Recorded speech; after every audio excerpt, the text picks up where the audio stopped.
안녕하세요 여러분, 수다몽다 귀질스토리 정PD입니다. 조선의 성군 세종은 정비인 소원왕후 심씨 사이에서만 팔남 2녀를 두었습니다. 십남매라니 부부의 금실이 아주 좋았음을 알 수 있죠. 그리고 아버지 어머니의 좋은 유전자를 받고 태어나서인지 자식들의 능력과 재주가 아주 넘쳤는데요. 첫째 아들 문종은 아버지처럼 학문을 좋아했고 병법과 과학기술에서도 큰 업적을 남겼습니다. 그리고 수양대군은 할 이야기가 정말 많은 인물인데요. 일단 문무를 겸비한 인재는 확실했다고 하죠. 그리고 셋째 아들 안평대군, 여섯째 금성대군도 마찬가지고요. 다섯째 광평대군, 일곱째 평원대군은 일찍 세상을 떠나긴 했지만 어린 시절부터 학문이 뛰어났고 또 이른 나이에 사망해서 안타깝게 한 영흥대군도 영특한 모습을 보여 세종의 총애를 많이 받았었습니다. 그뿐인가요?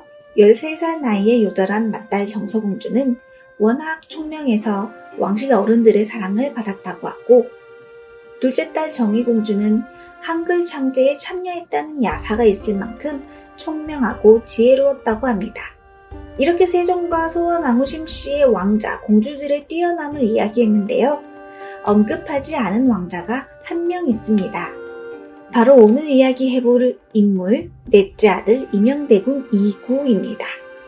임영대군은 다른 형제들에 비해 학문에 대한 열의는 없었지만 음악에 남다른 재능이 있어 악기를 잘 다뤘고 춤도 잘 췄다고 하고 또 노랫가락도 구성졌다고 하는데요. 풍류를 하는 인물이었다고 할까요? 또 무술 실력도 뛰어나고 말도 잘 탔으며 체구도 건장했다고 합니다. 거기다 얼굴도 잘생긴 왕자여서 인기가 많았다고 하는데요. 그러다 보니 주변에는 늘 여인들이 들끓었고 어린 나이에 여러 스캔들을 일으켜 아버지 세종을 근심하게 만들었죠. 오늘은 이런 임영대군에 대한 이야기를 해보겠습니다. 임영대군은 1420년인 세종 2년에 세종과 소원왕후 사이에서 넷째 아들로 태어났습니다. 그의 출생부터 약간의 문제가 있었는데요. 소원왕후가 이구를 잉태한 것은 정종의 국상 때였습니다. 유교 국가인 조선에서는 원래 국상 중엔 부부가 합방하지 않는 것이 관례이죠. 민가에서는 부모 상중에 잉태하여 태어난 아이를 길에서 주워온 아이라는 뜻으로 길동이라고 부르기도 했습니다. 그러니까 이구는 길동이로 태어났고 이구가 태어나고 2년 뒤에 태종이 사망하게 되죠. 세종과 소원왕후는 원경왕후, 정종, 태종의 상을 연이어 치러야만 했습니다. 이구는 1433년 5월 14살의 개국공신의 후손인 남지의 12살 난 딸 남씨와 혼인을 했는데요. 이 결혼은 한 달 만에 파토가 나게 됩니다. 12살이면 아직 어린 나이긴 하지만 결혼을 하기로 했다면 기본적으로 그 나이에 맞는 성장은 되어 있어야 했는데 새 신부는 그러지 못했던 거죠. 아직 오줌을 싸고 눈빛이 바르지 못한 데다가 혀가 심이 짧아 말이 어눌했으며 행동이 놀라고 미친 듯한 모습이 있었다는 기록이 있는 것인데요.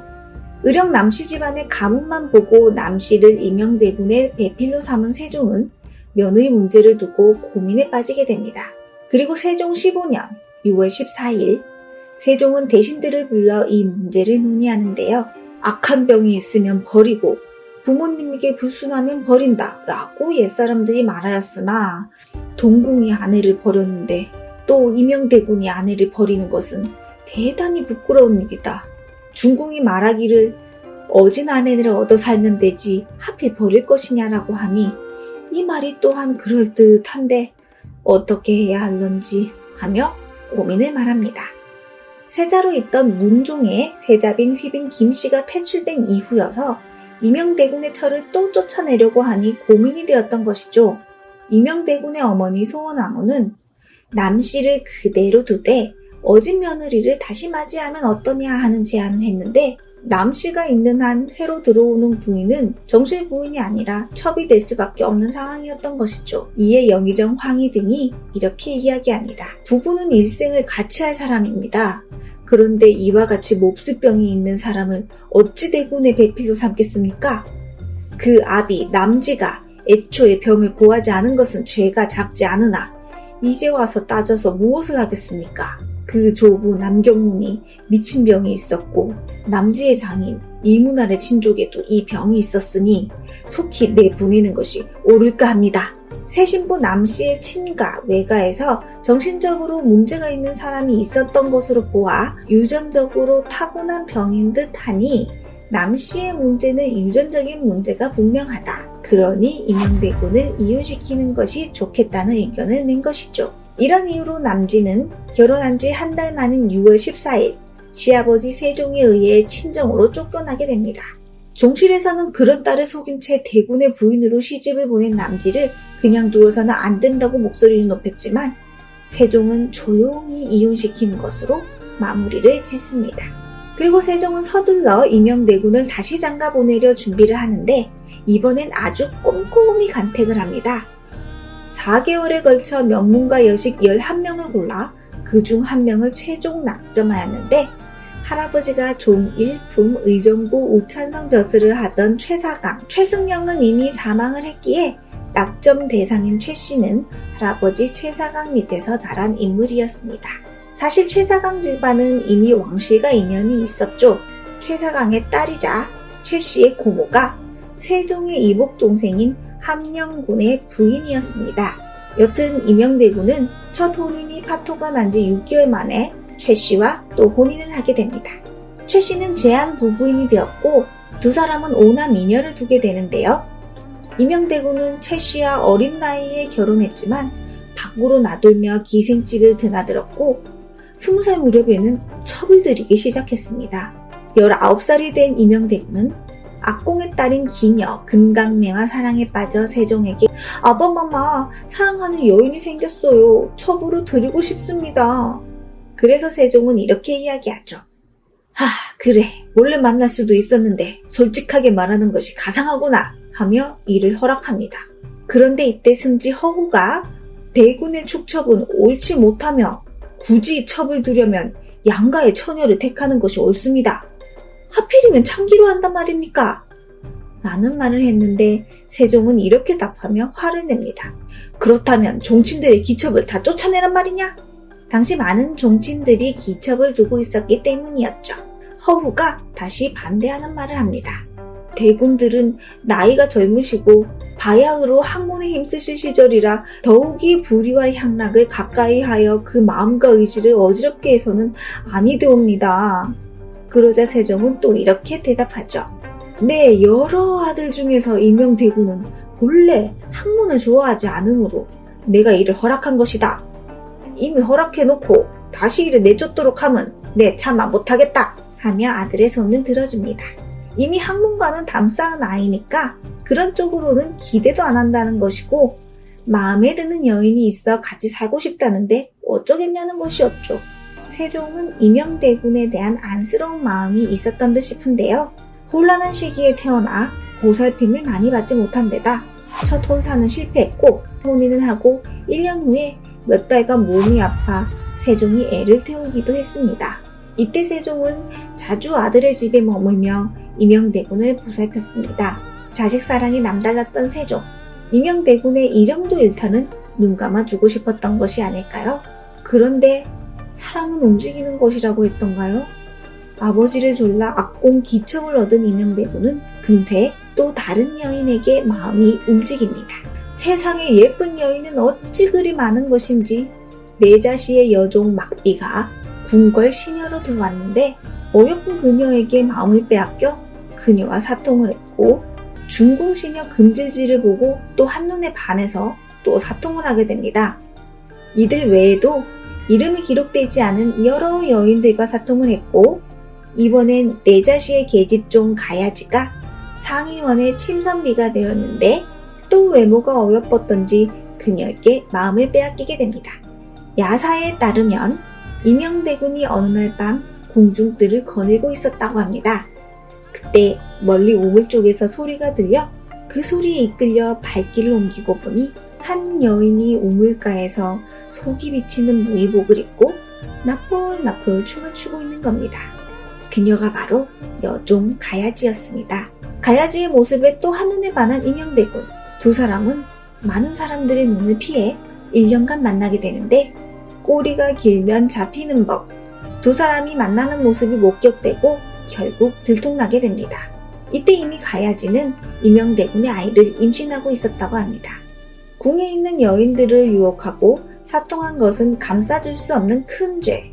세종도 더 이상 임영대군을 그냥 둘 수 없었죠. 첩으로 들인 기생 금강매는 고향 공주로 내려보내고 막비 금질지는 노역을 하도록 하고 가야지는 남해로 유배를 보냅니다. 이 역시 야사에 따르면 가야지는 본래 사약을 받게 되어 있었는데 임영대군이 자신이 따르던 형 수양대군에게 달려가 가야지를 제발 살려만 주십시오 라고 애원을 했다고 합니다. 이를 불쌍하게 여긴 수양대군이 앞장서서 가야지의 구명운동을 나섰고 가야지는 유배를 가게 되었다고 하네요. 가야지는 남해 금산에다 초옥을 짓고 사랑하는 님 임영대군을 그리며 매일매일 상사바위에 올라가서 기도를 드렸다고 합니다. 그렇게 평생 동안 사무치게 대군을 그리워하다가 20년의 세월이 흐른 뒤 임영대군의 사망 소식을 들은 그녀는 바위에 뛰어내려 자결을 했다는 전설이 전해지고 있습니다. 그런데 이건 어디까지나 야사, 전설이고 처음에는 임영대군과 가야지를 만나지 못하게 했는데 그가 다시 가야지를 찾자 세종이 가야지를 제주도로 보내버리자 했는데 대신들이 제주도에 보내는 건 좀 너무 심한 것 같습니다 라고 해서 남해쯤으로 보내는 것으로 마무리한 것입니다. 그리고 임영대군이 여인들을 만나도록 부추겼다는 죄로 환관 김전을이 장백대를 맡고 군에 복무를 하게 되었으며 악공 안막동은 고신을 빼앗기고 고역을 하도록 했고 궁중의 매관리인 김흥은 고신을 빼앗긴 후 역시 군역을 하게 됩니다. 또 이들은 간노비를 빼앗기는 벌도 함께 받게 되었죠. 임영대군은 직첩을 빼앗기게 되는데 물론 얼마 지나지 않아 돌려받게 됩니다.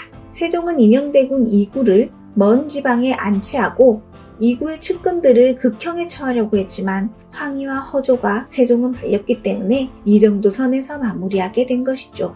이렇게 궁에 있는 여인들을 유혹하고 사통을 하는 임영대군. 실록에 따르면 임금의 성품이 엄하여 여러 종친들과 아들을 옳은 도리로 가르치고 조금이라도 범하는 바가 있으며 반드시 꾸지람을 더하기 때문에 모두 감히 불법한 행동을 방자하게 하지 못하였는데 이구는 여색으로 2번이나 꾸지람을 듣고도 오히려 뉘우쳐 고치지 아니하였다 라는 기록이 있는데요.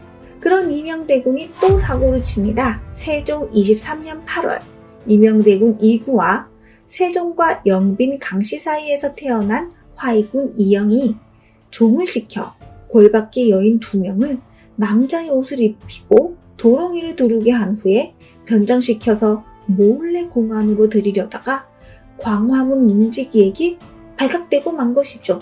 세종은 이구와 이영의 직첩과 과전을 거두고 하인을 대궐 안에 두어서 다른 곳에 가지 못하게 하고 다만 본가에만 왕래하게 하되 그건 역시 시간을 제한하여 마음대로 하지 못하게 하라. 그리고 2 여자는 장 100대에 처하여 제주도로 쫓아내 관비로 삼고 여자를 들이려 한 하인 매읍금과 박지 등은 장 100대에 처하되 박지는 직첩을 거두고 도 2년에 매읍금은 3,000리 밖에 종으로 보내라는 명을 내립니다.